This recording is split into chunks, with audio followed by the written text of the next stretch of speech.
जय हिंद दोस्तों, स्वागत है आप सभी का आज की एक नई वीडियो में। दोस्तों आज की इस वीडियो में आप सभी के सामने क्लास 10th हिंदी क्षितिज बुक के दूसरे चैप्टर यानी राम लक्ष्मण परशुराम संवाद चैप्टर के प्रश्न उत्तर लेकर के आ चुका हूं। इससे पहले मैंने सूरदास के पद के प्रश्न उत्तर करा दिए हैं। यदि अभी तक आप नहीं देखे हैं तो हमारे चैनल पर जा करके देख लीजिए। तो चलिए हम लोग बिना देरी के हुए आज की इस वीडियो की शुरुआत करते हैं और इस चैप्टर के सभी क्वेश्चन के उत्तर देख लेते हैं। एक एक क्वेश्चन का बहुत ही सरल, बहुत ही आसान उत्तर आप सभी को बताऊंगा जो सीधा आपके दिमाग में छप जाएगा। बिल्कुल भी आपको रटने की आवश्यकता नहीं है। तो चलिए शुरू करते हैं। तो यहाँ पे दोस्तों पहला क्वेश्चन है कि परशुराम के क्रोध करने पर लक्ष्मण ने धनुष के टूट जाने के लिए कौन कौन से तर्क दिए, है ना। तो उत्तर में हम लोग लिखेंगे कि परशुराम के क्रोध करने पर लक्ष्मण ने धनुष के टूट जाने पर तर्क देते हुए कहा कि यह धनुष तो अत्यंत पुराना और कमजोर था जो श्री राम के छूते ही टूट गया।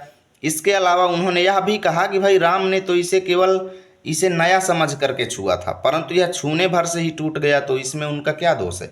इतना उन्होंने तर्क दिया। ठीक है, तो हम लोग ये यहाँ से यहाँ तक लिखेंगे। ये हमारा पहला उत्तर हो जाएगा। अब हमारा अगला क्वेश्चन है दोस्तों कि परशुराम के क्रोध करने पर राम और लक्ष्मण की जो प्रतिक्रियाएं हुई, ठीक है, उनके आधार पर दोनों के स्वभाव की विशेषताएं अपने शब्दों में लिखिए। यानी जब परशुराम क्रोधी हुए तो उस समय राम और लक्ष्मण कुछ बोले, तो उसके आधार पर आप उनके स्वभाव के बारे में बताइए। तो हम लोग लिखेंगे कि भाई राम और लक्ष्मण की प्रतिक्रियाएं उनके विपरीत स्वभाव को दर्शाती हैं। यानी राम जी का स्वभाव कुछ अलग है और लक्ष्मण जी का स्वभाव कुछ अलग है। भाई श्री राम का स्वभाव जो है वो धैर्यवान है, विनम्र है और मर्यादित है। ठीक है, इसके विपरीत लक्ष्मण जी जो हैं उनका स्वभाव थोड़ा उग्र है, चंचल है, यानी क्रोधी स्वभाव के हैं, थोड़ा चंचल हैं और तार्किक हैं, है ना। जहां राम विनय से विजय प्राप्त करना जानते हैं, वहीं पर लक्ष्मण अन्याय और अहंकार का मुंहतोड़ जवाब देने में विश्वास रखते हैं दोस्तों। ठीक है, इतना हम लोग लिखेंगे। अब यहाँ पे तीसरा क्वेश्चन है कि भाई लक्ष्मण और परशुराम के संवाद का जो अंश आपको सबसे अच्छा लगा हो उसे अपने शब्दों संवाद शैली में लिख दीजिए। तो भाई देखो, हम लिखेंगे कि लक्ष्मण और परशुराम संवाद का यह अंश मुझे सबसे रोचक लगा। कौन सा अंश जो है सबसे रोचक लगा, तो हम लोग लिखेंगे कि जब लक्ष्मण जी हंसते हुए बोलते हैं कि हे मुनिवर, आप तो बार बार मुझे ये फरसा इस प्रकार दिखा रहे हैं मानो पर्वत को फूंक मारकर उड़ा देना चाहते हैं। अब आप लोग चैप्टर पढ़े होंगे तो ये जानते होंगे कहाँ पर की बात है। ठीक है ना, यहाँ इतना नाजुक कोई नहीं है जो केवल फरसे को देख करके डर जाएगा। इतना हम लोग लिखेंगे दोस्तों। इस क्वेश्चन का आंसर यही सबसे ज़्यादा मुझे अच्छा लगा तो मैंने इसको लिख दिया। बाकी आपको जो अच्छा लगे आप उसको भी यहाँ पर लिख सकते हैं। चौथा क्वेश्चन बोला गया है कि परशुराम ने अपने विषय में सभा में क्या क्या कहा, निम्न पद्यांश के आधार पर आपको लिखना है। यानी यहाँ पर 3, 4, 5 लाइनें दी गई हैं, इन लाइनों को पढ़ना है और परशुराम के बारे में जो जो गुण आपको पता चले यहाँ पर लिखना है। तो बाल ब्रह्मचारी अति कोही, यानी परशुराम कहते कि मैं बाल ब्रह्मचारी और अत्यंत क्रोधी हूँ। ठीक है, विश्व विदित क्षत्रिय कुलद्रोही, यानी क्षत्रियों का मैं शत्रु हूँ, विश्वविख्यात शत्रु हूँ। ठीक है, भुजबल भूमि भूप बिनु कीन्ही, अर्थात मैंने अपनी भुजाओं के बल पर इस धरती को क्या कर दिया, राजाओं से हीन कर दिया। और विपुल बार महिदेवन दीन्ही, अर्थात इस पृथ्वी को मैंने दान कर दिया, देवताओं को, ब्राह्मणों को दान कर दिया। ठीक है, सहस बाहु भुज छेद निहारा, मैंने सहस बाहु की भुजाओं को काट डाला। ठीक है, और परसु बिलोक महीप कुमारा, हे राजकुमार तुम मेरे इस फरसे को देखो, परसु माने फरसे को देखो। ठीक है, मातु पिता ही जन सोच बस, करसि महिष किशोर, गर्भन के अर्भक दलन, परशु मोर अति घोर। यानी परशुराम कहते हैं कि हे राजकुमार, तुम अपने माता पिता को सोच के बस में मत करो। भाई तुम मुझसे बात जो है ये बातचीत करके इस तरीके से तुम बात करते हो तो तुम अपने माता पिता को संकट में डाल रहे हो, क्योंकि मेरा ये फरसा जो है इतना ज़्यादा भयंकर है कि इससे गर्भन के अर्भक दलन, अर्थात गर्भ में पल रहे बच्चों की भी मृत्यु हो जाती है। मेरा ये फरसा जो है इतना जो है भयंकर है ना। तो हम यहाँ से लिखेंगे कि भाई परशुराम स्वयं को बाल ब्रह्मचारी, क्रोधी, क्षत्रियों के शत्रु बताते हैं।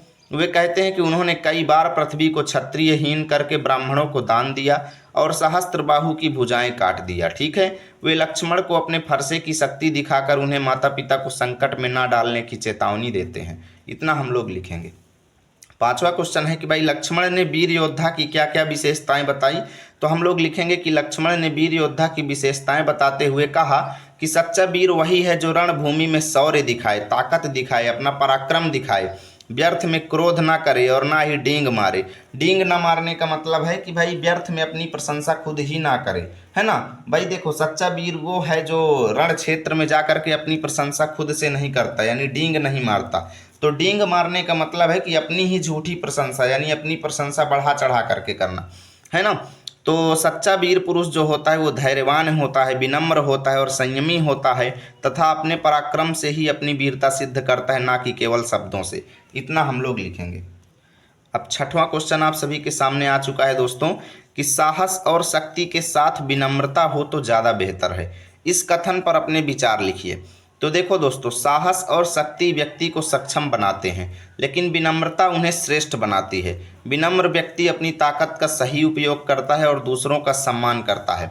बिना विनम्रता के शक्ति जो होती है वो अहंकार यानी घमंड बन जाती है, और इसलिए इन तीनों का संतुलन ही सच्ची महानता होती है। इसलिए साहस और शक्ति ही पर्याप्त नहीं है, इसके साथ साथ व्यक्ति के अंदर विनम्रता भी होनी चाहिए। ठीक है। अब सातवें में हमको भाव स्पष्ट करने के लिए बोला गया है, यानी अर्थ बताने के लिए बोला गया है कि बिहसी लखनु बोले मृदुबानी, अहो मुनि सुमहाभटमानी, पुनि पुनि मोहि दिखाओ कुठारू, चाहत उड़ावन फूंकी पहारू।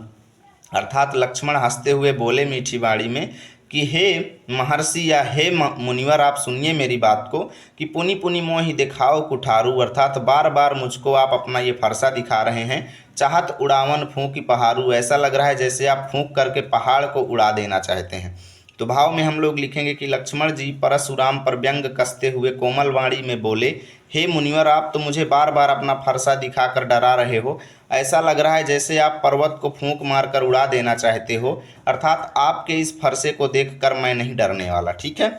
अगला है, यहाँ कुम्हड़ बतिया को नाही, जे तर्जनी देखी मर जाही, देखी कुठारू सरासन बाना, मैं कछु कहा सहित अभिमाना। ठीक है।